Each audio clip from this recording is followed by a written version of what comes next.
Hi there. Welcome to this edition of Hot Topics on the KF Leadership Channel. Today, we shall continue on the subject matter we started in our previous episode titled Skills, Gifts, Talents, and Abilities. What are they and when can we differentiate them? In the previous episode, we tried to give a basic definition of what skills, talents, and ability and giftings and abilities are, and we try to differentiate them. We said that your talents and your gifts are natural God-given abilities for you to do certain things very well. What you find that comes to you naturally, that you do seemingly effortlessly, that some other person may not be able to do, is an indication of the talent and of the gifts that God has given you. For example, somebody who can sing very well, somebody who can play a particular, maybe play a particular instrument without even learning, somebody who can play a particular sport. Whatever God has given you, even in the realm of the spirit, because according to Romans chapter 12, verse 6, it says God has given each and every one of us certain gifts. And those gifts are given to profit you and the body of Christ as a whole, even the entire society. So whatever ability you have been given by God that comes to you naturally, that others may not have or may not experience the same set of seemingly effortless ease in manifesting them, and those are your talents and those are your gifts. But your skill or your skill set involves the acquisition of knowledge, whether external knowledge, new knowledge, or improving on what you already have to make it better. So when you acquire knowledge, when you improve on what you have, when you train, you retrain, you certify, you recertify, just to improve on yourself, on what you already possess, then you are said to be acquiring skills. We also said that skills are in different levels. The more you practice, the more you train, the more you acquire further knowledge, the more you get better at your skill level.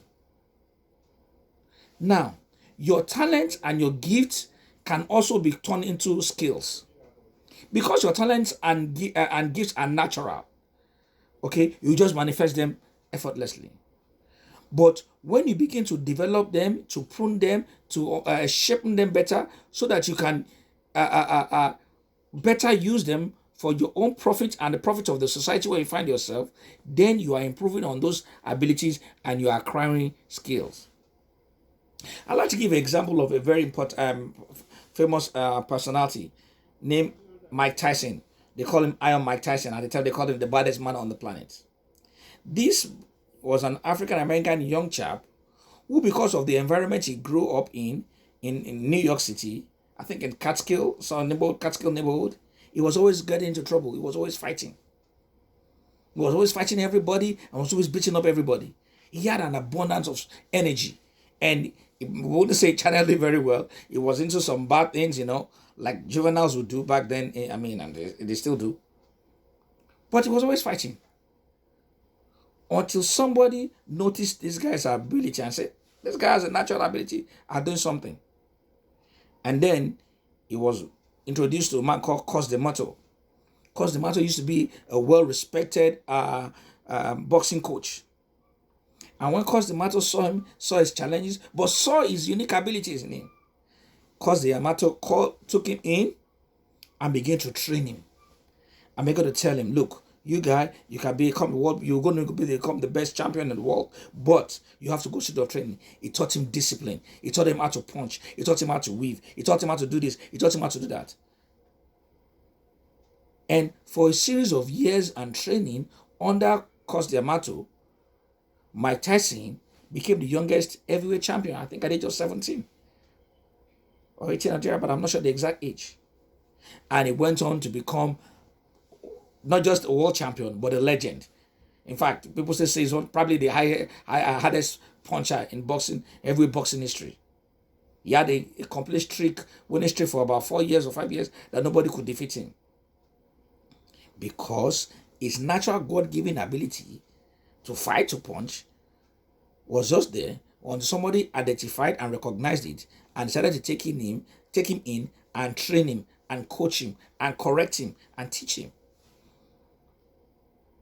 In fact, years down the line, he's retired now. When there was a boxing match between an MMA fighter and a boxer, and they were asking them who was going to win, and my Tyson said, "Look, this is an MMA fighter and this is a world champion, a retired boxer. I think the boxer will win because the MMA fight champion is not a boxer. Boxing requires certain skills. Sometimes you will have to feint a move in order to make your enemy to commit themselves to make mistakes, and you hit them hard. Since they don't understand this in boxing, and that was what happened. The boxer won the MMA fighter. So it's not just you having ability, it's not just you having the strength or the gift or the talent to do certain things very well, which is good. It gets you into the door. It gets you noticed. But you must acquire training, you must acquire discipline, you must acquire additional knowledge to improve on what you have gotten already that is natural and is God given, to make it better for you, and therefore you become skillful. And the point to note is that with talent and abilities, nobody usually compensates you for your talent and for your abilities. Usually, if you have seen the results of major artists or sports person, they will tell you in their rookie years when they are just being discovered, they probably signed a bad contract or they complain that they were cheated. Because they are at a talent level. It has not been developed to skill. So nobody will want to really give you any, you really don't commend commercial value. Nobody really knows you. I gave the example of the reality TV show called Voice. Most of the people that come on that platform are just young people. Some of them will tell you that they've never even they've never even sung to a crowd before. They've only been singing in their rooms, okay, or to their families. And so nobody really knows them. They are just there, but they have the ability to sing. And they'll tell you, oh, this is my first time of singing. And people marvel at their voice, I say, wow. But when they come under the tutelage of the coach tells them, look, this is what to do. Change this here, add this here, improve this here, and all that. And they become a better person. And by the end of the show, or even at the end of the show, they sign record deals, going to millions and millions of dollars. But when they first came in, nobody knew them. So it is foolhardy for you to expect that at your talent level, even at your gifting level, when it has not been converted to a skill, that you want to command commercial value. You might get something, but really, you don't really command that big of a commercial value. Nobody compensates you or pays you really for your talent and your gifting. People usually pay you top dollar for your skill level, for your skill set. So whatever you are good at, whatever you desire, once you can convert it to a skill, once you can work on yourself and improve upon yourself, that such that to an extent that people can appreciate it better, then you can ask for compensation, and people will pay you top dollar. They will be willing to part their finances or their resources even to get your services. One as famous basketball players, soccer players, when they sign their first contract, it's usually for sometimes close to peanuts. Or when they take them into the academy, they don't even pay them very well. But after they've gone through the academy, once they have become better and they become good and certified, then even the laws of the land requires that they paid adequately.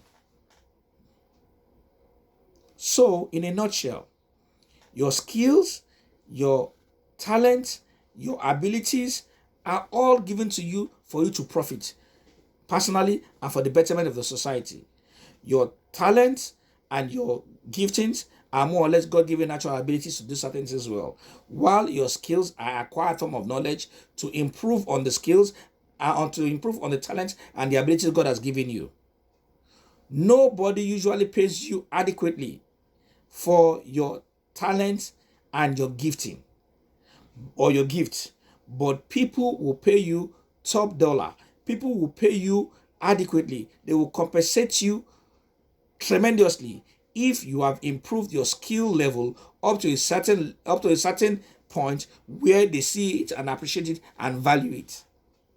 So, as a young person starting out in life, if you want to get noticed, if you want to get to the pinnacle of your career, start with your talent, start with your gifting, but go and get relevant information and knowledge to improve on those giftings, on those talents, or even something different that may be inferior in the career or in the field where you want to, and therefore you can improve. You want to become a diplomat, then go to school. Go to school of diplomacy. You want to become a lawyer, go to school. Start with your college. I mean your high school. Then go to a 4-year degree. Depending on the laws of the land where you are, go and acquire knowledge. Go to law school. You cannot just command commercial value if you do not work and improve on your talents and gifts to become a skill that people can pay for. I hope with this few points today again, I've been able to clarify the basic differences between your skills, your gifts, your talents, and your abilities, and when you can get compensated and when you may not be able to get compensated for them. Thank you.